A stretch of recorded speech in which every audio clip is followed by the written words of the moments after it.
Travel in time and style.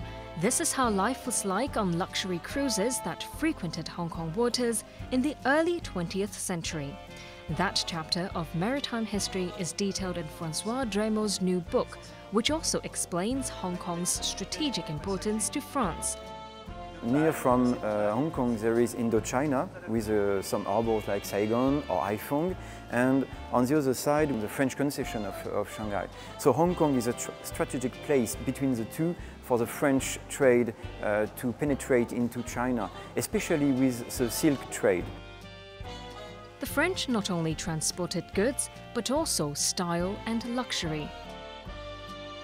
At that time, buy a ticket of third class in Messageries Maritimes. This is the equivalent of second class in all other liners from all over other companies. French liners were some very good quality, and it's a very long history, a tradition of luxury. Drémeaux believes French luxury has stood the test of time.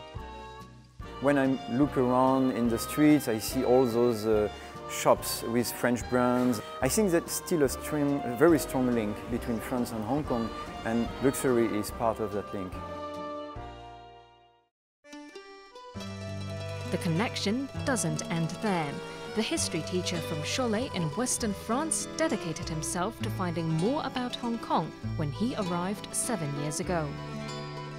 And when I came here, I literally fell in love with Hong Kong. So, you know, in a love relationship, you receive something and you want to give also. So my gift to Hong Kong was to study history about Hong Kong, because this is the only thing I know to do. It's history. During Drémeaux's PhD research, he studied private and national archives, including ones from the French Ministry of Foreign Affairs. Stories gathered were later compiled in a book, Hong Kong French Connections. Jackie Chan learned Kung Fu in the residence of the French consul, because his father was a cook for the French consul and his mother was a housekeeper. So every morning he trained in the gardens of the French consulate. The first plane which ever fly in Hong Kong is a French plane with a French pilot in 1911.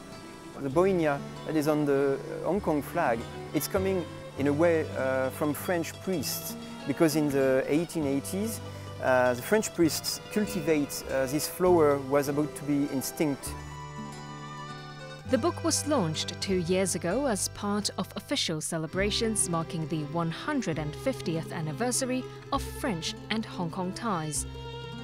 Nowadays you have 15,000 French people in Hong Kong. France is part of Hong Kong, a modest part of Hong Kong. We want Hong Kong people to know that, and we want French people to be proud of it. François Drémeaux hopes to share his stories with local readers at a seminar at this year's Hong Kong Book Fair. Other renowned French authors will also attend the summer event, as France and China this year celebrate 50 years of diplomatic relations.